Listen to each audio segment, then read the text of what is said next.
يا أيها الذين آمنوا كتب عليكم الصيام كما كتب على الذين من قبلكم لعلكم تتقون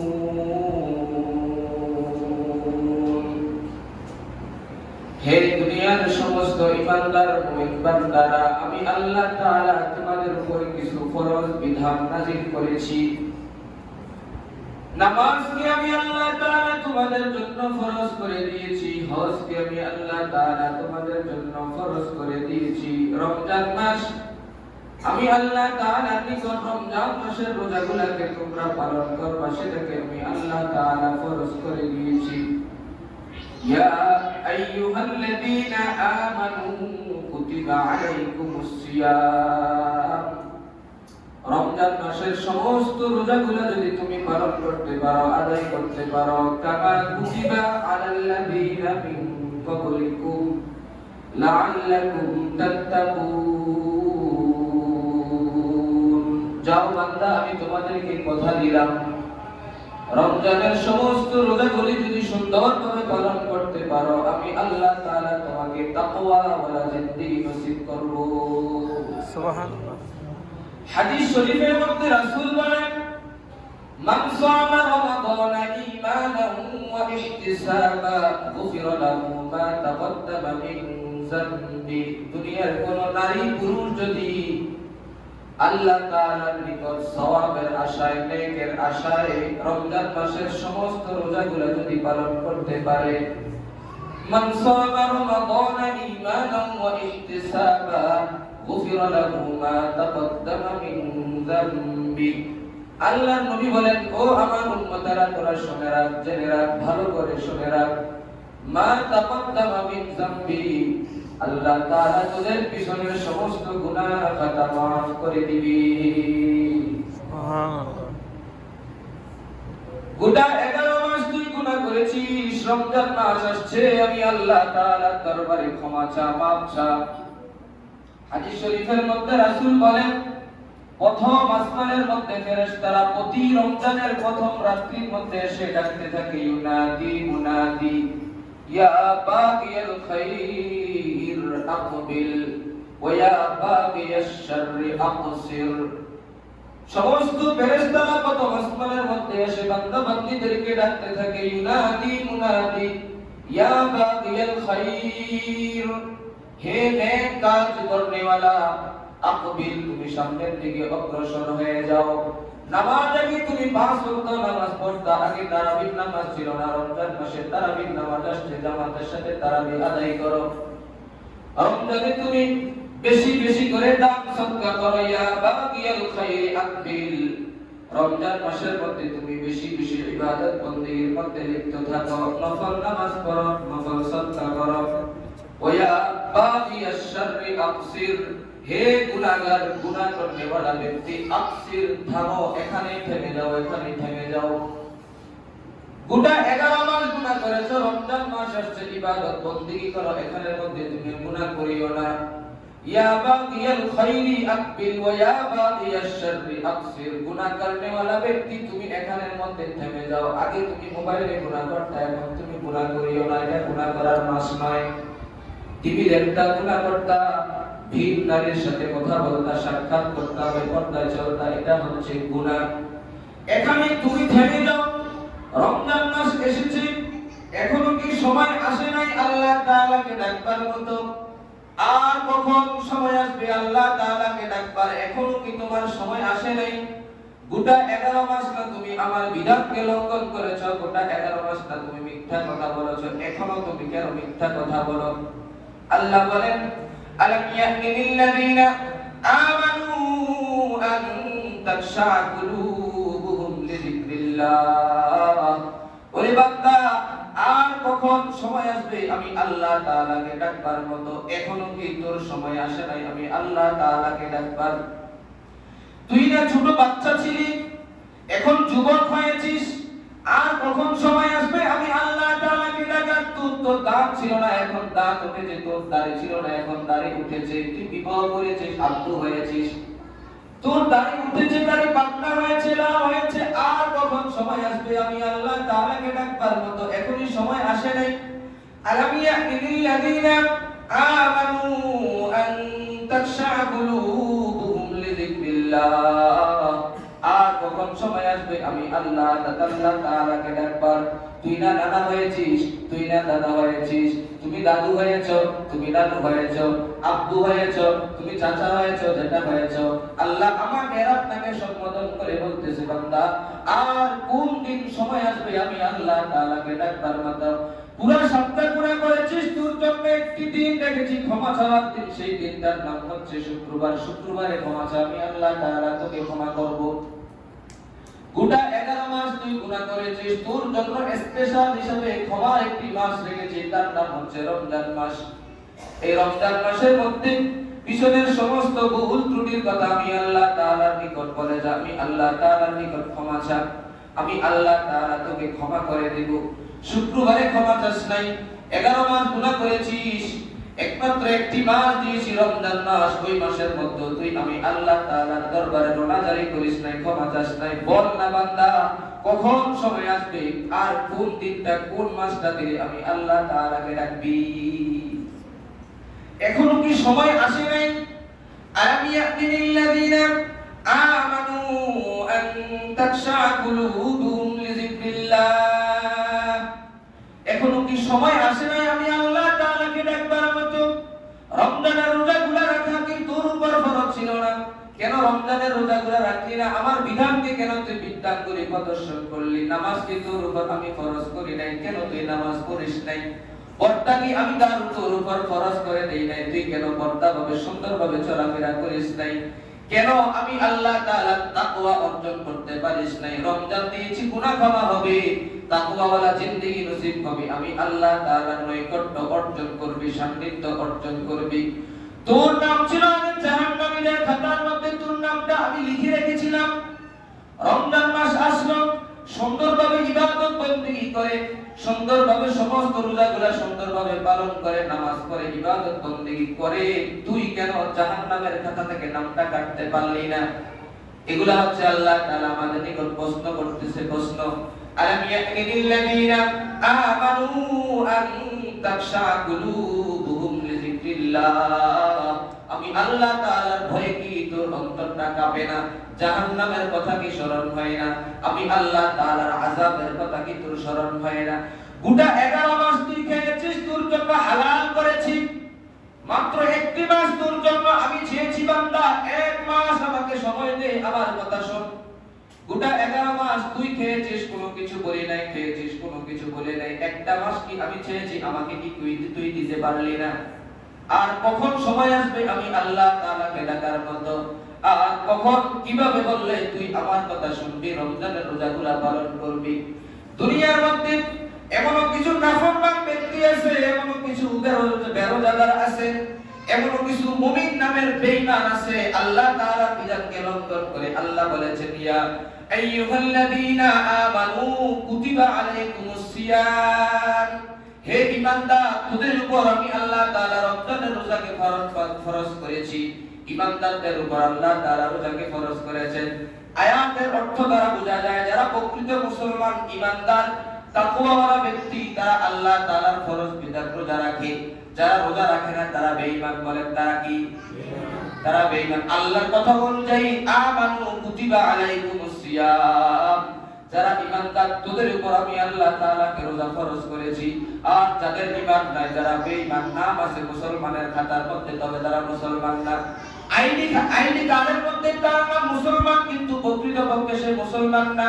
বাবার নাম রাখছে মুসলমানের নাম, কিন্তু সে মুসলমান না, সে রোজা রাখে না, খোদার বিধানকে সে লঙ্ঘন করে।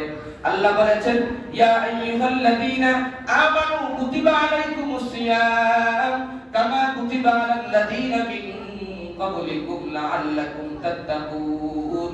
যারা না ইমানদার, যারা না মুসলমান, যারা না আমার খাঁটি বান্দা, যারা না নবীজির রাসূলের উম্মত, তারাই রোজা রাখে।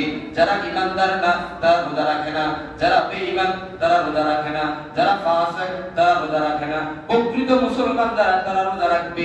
হিন্দু কোনোদিন রোজা রাখে না, বেঈমান কোনোদিন রোজা রাখে না, ইহুদি রোজা রাখে না, খ্রিস্টান রোজা রাখে না, নাসারা রোজা রাখে না। যারা মুসলমান, মুসলমানদের উপর আল্লাহ ফরজ করেছেন রোজা।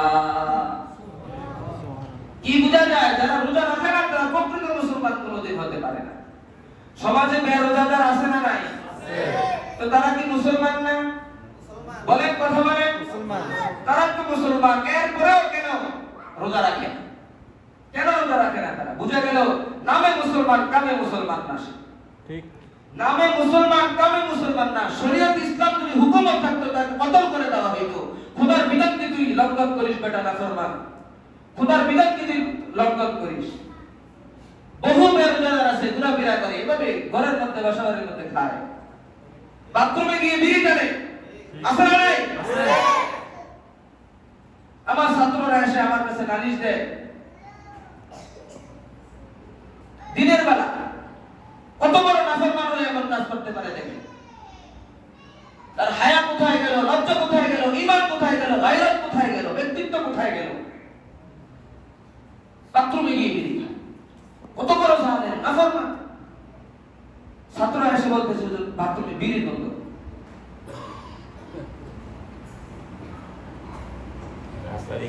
এগুলো কথা। নামে মুসলমান, কামে মুসলমান নাই। বাবাই তো নাম রাখছে মুসলমানের, জন্মগ্রহণ করছে মুসলমানের ঘরে, খোদার বিধানকে লঙ্ঘন করে অমুসলমানের মতো হিন্দু খ্রিস্টান বৌদ্ধের মতো চলাফেরা করতেছে, হিন্দু বৌদ্ধ খ্রিস্টানের মতো চলাফেরা করতেছে। এই সমস্ত ব্যক্তিদের কারণে আযাব গজব যা আছে সব কিছু আসে, এই সমস্ত ব্যক্তিদের কারণে। এজন্য রোজাকে ফরজ করেছেন কে? আল্লাহ। রোজাকে ফরজ করেছেন কে? আল্লাহ। লঙ্ঘন করা যাবে না, লঙ্ঘন করা যাবে, লঙ্ঘন করা যাবে না। যদি লঙ্ঘন করি আমি খোদার বিধানকে বিদ্যাত করে দেখাই না। ফরজ ইবাদত। আল্লাহ বলে নাই যে একেবারে এক বছর 12 মাস তুই রোজা রাখ, এটা বলে নাই। রমজান মাসে খাওয়াকে আল্লাহ তাআলা হারাম করেছেন, হারাম করেছেন, হারাম করেছেন। আমরা তো মানি না, বুঝি না, কি করছি? এই যে অভ্যাস নাই, আগ থেকে অভ্যাস নাই রোজা রাখা। মদ গাঁজা খেয়ে অভ্যাস, বিড়ি খেয়ে অভ্যাস, সিগারেট খেয়ে অভ্যাস, দিনের বেলায় খানা খেয়ে অভ্যাস, হারাম কাজের সাথে সম্পর্ক রেখে অভ্যাস। এজন্য নাফরমানের দ্বারা আল্লাহ তাআলা রোজা রাখেন। ولا تكونوا كالذين نسوا الله فأنساهم أنفسهم। আল্লাহ বলেন যারা রোজা রাখে না, যারা নামাজ পড়ে না, আমি আল্লাহ তাআলার বিধান যারা আগ থেকেই মানে না, আমি আল্লাহ তাআলা তাদেরকে ওই বিধানগুলো ভুলিয়ে দেই। আল্লাহ নিজে ভুলিয়ে দেয়। একজন মানুষের প্রতি কত পরিমাণ রাগ করলে তার থেকে নজর ফিরাইয়া নেয় মানুষ, তার দিকে তাকায় না। বলতেছে ইবাদত কর, বলতেছে আমার কাজটা করে দাও, কাজটা করে দাও, কাজ করে দাও, কাজ করে দাও, করে না, করে না। বিরক্ত হয়ে তার কাছে আর যায় না, তার কাছে আর কল দেয় না। আছে না? আছে। এই আল্লাহ বলতেছে, বারবার বলতেছে ইবাদত করো, ইবাদত করো, নামাজ পড়ো, রোজা করো, হজ করো, যাকাত দাও, ভালোভাবে চলো, ভালো কথা বলো। গাফেল এভাবে যদি হয়ে যায়, এভাবে যদি থাকে, গাফেল যদি থাকে, আল্লাহ বলেন ওয়ালা তাকুনু কাল্লাযীনা নাসুল্লাহা ফাআনসাহুম আনফুসাহুম। যারা নামাজ পড়তে চায় না, আমি আল্লাহ তাআলা তাদেরকে মসজিদে আনি না, দুনিয়ার কাজে ব্যস্ত রাখি, ক্ষেতের কাজে ব্যস্ত রাখি, ফসলের কাজে ব্যস্ত রাখি, বিভিন্ন ব্যস্ততায় আমি তাদের রেখে দেই। ওয়ালা তাকুনু কাল্লাযীনা নাসুল্লাহা ফাআনসাহুম আনফুসাহুম। যারা রোজা রাখে না, আমি আল্লাহ তাআলার বিধান যারা মানে না, আমি আল্লাহ তাআলা রোজা রাখার ফজিলত, রোজা না রাখার ভয়াবহতা অন্তর থেকে উঠাইয়া নিয়ে যাই। কারণ ওয়ালা তাকুনু কাল্লাযীনা নাসুল্লাহা ফাআনসাহুম আনফুসাহুম উলাইকা হুমুল ফাসিকুন। সে হচ্ছে ফাসিক, সে হচ্ছে জাহান্নামী, সে হচ্ছে গুনাহগার। দুনিয়ার মানুষের নিকট যখন বারবার রিকোয়েস্ট করা হয়, বারবার বলা হয় ভাই আপনি আমার কাজটা করে দেন, আপনি আমার কথা শুনেন, যখন বারবার বলার পরেও যখন তার দিকে আর তাকায় না, তার সাথে কথা বলে না। যা তোর সাথে আমি কথা বলবো না, তোর সাথে আমার কোনো সম্পর্ক নাই। আল্লাহ বলেছে নামাজ পড়ো, ইবাদত করো, বন্দেগী করো, হজ করো, যাকাত দাও, ভালো কথা বলো, ভালো কাজ করো। যখন ওই বান্দাটা নামাজ পড়লো না, রোজা রাখলো না, হজ করলো না, তাকে আল্লাহ তাআলা জাহান্নামের সার্টিফিকেট দিয়ে বলতেছেন উলাইকা হুমুল ফাসিকুন, যা তোর দিকে আমার রহমতের নজর নাই, তুই জাহান্নামী হয়ে গিয়েছিস, তোর নামটা জাহান্নামের খাতার মধ্যে উঠে গিয়েছে, তুই ফাসিক হয়ে গিয়েছিস, তুই জাহান্নামী হয়ে গিয়েছিস, তোর প্রতি আমার কোনো আর নজর নাই, তোর প্রতি আমার দয়া নাই, তোর প্রতি আমার মায়া নাই। আল্লাহ নিজে স্বয়ং নিজে তার প্রতি থেকে দয়া মায়া মহব্বত উঠে এনে গেছে। যে রোজা রাখে না, যে নামাজ পড়ে না, যে ইবাদত বন্দেগী করে না, নিজেকে নিজে আমি প্রশ্ন করি আল্লাহ আমার প্রতি কি দয়াশীল নাকি দয়াশীল না? নিজেকে নিজে প্রশ্ন করি। এক বুজুর্গ বলতেছে লা ইলাহা ইল্লাল্লাহ, লা ইলাহা, জিকির করতেছে, বারবার আল্লাহকে ডাকছে। এক পর্যায়ে আল্লাহকে বলল, আল্লাহ কতবার না আপনাকে ডাকি, আপনি তো আমাকে ডাকের সাড়া দেন না। কাইবে ভাবে আওয়াজ এসে বলতেছে তুই যে একবার আল্লাহু আকবার বললি, একবার আমাকে ডাকলি, দ্বিতীয়বার ডাকাটাই হচ্ছে আমি তোর ডাকে সাড়া শব্দ দেওয়া। সুবহানাল্লাহ। এই যে একবার নামাজ পড়ে পুনরায় আবার মসজিদে আসাটাই হলো কবুল।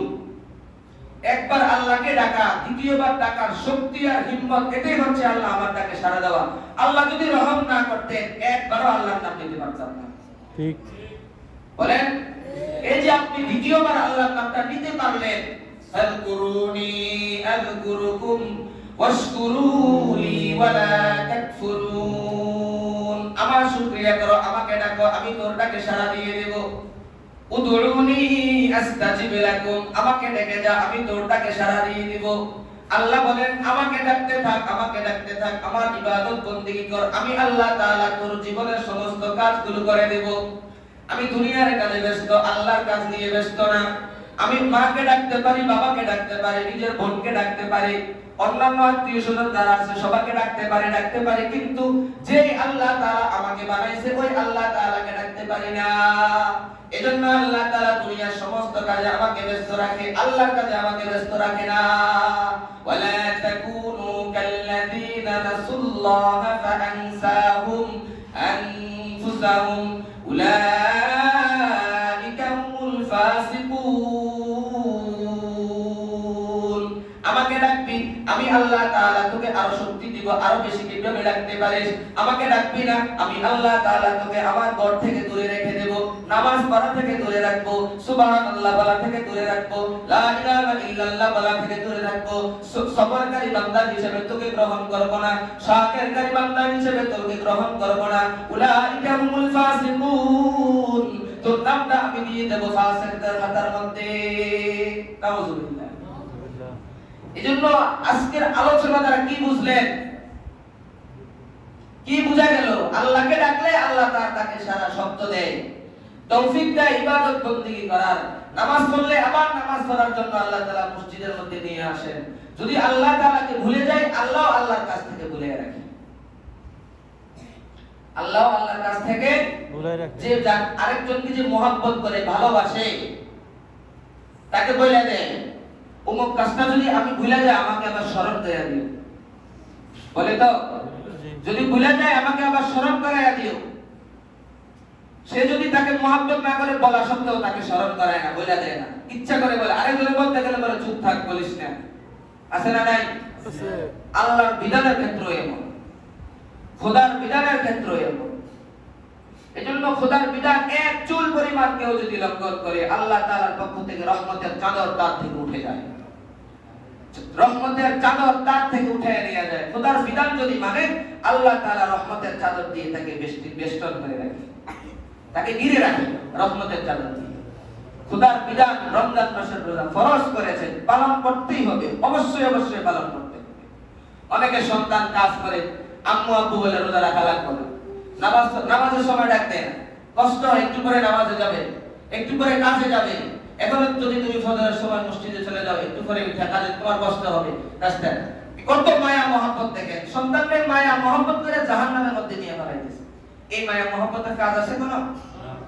বলেন কাজ আছে কোনো? এই মায়া মহব্বত। দুনিয়ার লোক বড় খারাপ, আখিরাতের লোক করেন। দুনিয়ার জিন্দেগীর মধ্যে থাইকা আপনি আখিরাতের লোভ করেন, দুনিয়ার মহব্বত, দুনিয়ার মায়া মহব্বত যা আছে সব কিছু ত্যাগ করে একমাত্র আখিরাতকে আপনি সামনে রাখেন, দেখবেন আপনার জীবন সহজ হয়ে যাবে, আপনার জিন্দেগি সুন্দর হয়ে যাবে। আল্লাহ তাআলা আমাদেরকে তৌফিক দান করেন। রমজানের গুরুত্বপূর্ণ কিছু আমল ইনশাআল্লাহ আমরা এই কাগজটি মাদ্রাসার পক্ষ থেকে ছাপানো হয়েছে। গতকালকে মহিলারা আসছিল, তাদেরকেও দেওয়া হয়েছে, আজকে আমাদের মসজিদে দেওয়া হবে ইনশাআল্লাহ। পাঁচ ওয়াক্ত নামাজ যথাসময়ে আদায় করা, যথাসময়ে বেশি বেশি করে কোরআনে কারিমের তেলাওয়াত করা, শুদ্ধভাবে নিজে কোরআনে কারিমের তেলাওয়াত করব, পাশাপাশি অন্য যারা আছে তাদেরকেও বলবো। আজকে কোরআনে কারিমের তেলাওয়াত শুদ্ধ না, আমাদের অশুদ্ধ। নামাজ পড়ি কথা ঠিক, নামাজ হয় না অশুদ্ধ হওয়ার কারণে, অশুদ্ধ হওয়ার কারণে নামাজ আমাদের হয় না। নামাজ তো পড়লে কিয়ামতের ময়দানে যদি জাহান্নামে যেতে হয় ওই বেনামাজের মতো, লাভ কি? ওই লোক তো নামাজ পড়ে না, নাম হইরা জাহান্নামে গেল, আপনিও নামাজ পড়ে জাহান্নামে গেলেন। কোরআনের মধ্যে আয়াত আছে ফাওয়াইলুল লিল মুসাল্লিন, মুসল্লি যারা তাদের জন্য ওয়াইল নামক জাহান্নাম। আর আয়াতুল্লাহ সূরা, যারা মুসল্লি, যারা নামাজি, ফাওয়াইলুল লিল মুসাল্লিন, ওয়াইল নামক জাহান্নাম যারা নামাজি। বরং মনে করি তো আমি নামাজ পড়ে আরে বাবা সুবহানাল্লাহ হয়ে গেছি জান্নাতে। নামাজটাকে নামাজের মতো করে। আমি তো অনেকবার বলছি যে বসার জন্য মস্ক হবে, কোরআনে কারিমের মস্ক হবে, শেষের কয়েকটা সূরা শুদ্ধভাবে পড়ায় দেন, শরম লাগে। কি লাগে? আমার কিছু করার নাই। মান ইয়া নামান মাইতারা মেহমান, চারটি কাজ রমজান মাসে বেশি বেশি করা, কালিমায়ে তাসবিহ পড়া বেশি বেশি, লা ইলাহা ইল্লাল্লাহ, লা ইলাহা ইল্লাল্লাহ, হাঁটতে বসতে সব সময় জিকির করা, কালিমা তৈয়বা পড়া। এরপরে হচ্ছে ইস্তিগফার করা, আস্তাগফিরুল্লাহ আস্তাগফিরুল্লাহ আস্তাগফিরুল্লাহ, পড়েন আস্তাগফিরুল্লাহ আস্তাগফিরুল্লাহ আস্তাগফিরুল্লাহ আস্তাগফিরুল্লাহ। বেশি বেশি আল্লাহ তাআলার নিকট জান্নাত চাওয়া। আল্লাহুম্মা ইন্নী আসআলুকাল জান্নাহ, আল্লাহুম্মা ইন্নী আসআলুকাল জান্নাহ। হে আল্লাহ আপনি আমাকে জান্নাত দান করেন, হে আল্লাহ আপনি আমাকে জান্নাত দান করেন, জাহান্নাম থেকে মুক্তি দেন, জাহান্নাম থেকে মুক্তি দেন। জাহান্নাম আল্লাহ তাআলার নিকট বলতে থাকে, জাহান্নাম বলে যেই বান্দা আমার নিকট আসতে চায় না, আমি ও আল্লাহ আপনি সাক্ষী থাকেন তাকে আমি গ্রহণ করব না। জাহান্নাম আল্লাহ নিকট যে আসতে চায় না তাকে দিয়েন না আমারে। এজন্য বেশি বেশি করে জান্নাত চাওয়া। আল্লাহুম্মা ইন্নী আসআলুকাল জান্নাহ, আপনি আমাকে জান্নাত দান করেন, হে আল্লাহ আপনি আমাকে জান্নাত দান করেন। আবার জাহান্নাম থেকে মুক্তি চাওয়া। আল্লাহুম্মা আজিরনি মিনান নার, আল্লাহুম্মা আজিরনি মিনান নার, আল্লাহুম্মা ইয়া আল্লাহ আজিরনি, আমাকে ক্ষমা করেন, আমাকে হেফাজত করেন, মিনান নার, আগুন থেকে, জাহান্নাম থেকে, হাঁটতে বসতে সব সময় আল্লাহুম্মা আজিরনি মিনান নার। এই সমস্ত দোয়াগুলো আমরা বেশি বেশি করে পড়ব। এরপরে আছে আল্লাহুম্মা ইন্নাকা আফুউন তুহিব্বুল আফওয়া ফাআফু আন্নী, হে আল্লাহ আপনি ক্ষমাশীল, ক্ষমাকারী, আমি গুনাহগার, আপনি আমাকে ক্ষমা করে দেন, ক্ষমা করতে আপনি পছন্দ করেন। আল্লাহুম্মা ইন্নাকা আফুউন তুহিব্বুল আফওয়া ফাআফু আন্নী। রাজি আছি না সবাই ইনশাআল্লাহ? ইনশাআল্লাহ। এই যে এখানে বিস্তারিত দেওয়া হয়েছে সেই অনুযায়ী আমরা আমল করব ইনশাআল্লাহ। ইনশাআল্লাহ। প্রতিদিন একজনকে ইফতার করাবেন, একজন হলেও প্রতিদিন ইফতার করাবেন, অনেক সওয়াব, 3 সওয়াব। এক নাম্বার হচ্ছে আল্লাহ তাআলা পিছনের সমস্ত গুনাহ maaf করে দিবেন। 2 নাম্বার হচ্ছে জাহান্নামের খাতা থেকে নাম কেটে দিবেন। 3 নাম্বার হচ্ছে ওই যে রোজাদার ইফতার করে তার সমপরিমাণ রোজার সওয়াব আপনি পাবেন। একটা খেজুর হলেও আরেক ভাইকে দিবেন। আশেপাশে গরীব আছে, আছে না? ইফতারি করতে পারে না, তাদেরকে ডেকে আনবেন, কাছে বসাবেন, খাবেন, অনেক সওয়াব। আমরা তো বুঝি না এজন্য করি না। আরেকজন ভাইকে ইফতার করাবেন ইনশাআল্লাহ। রাজি আছেন ইনশাআল্লাহ? ইনশাআল্লাহ। ইফতার করাবেন, ইফতার কর, অনেক সওয়াব, অনেক সওয়াব, অনেক সওয়াব। আল্লাহ তাআলা তৌফিক দান করেন, যারা সুন্নাত পড়েন সুন্নাত পড়েন।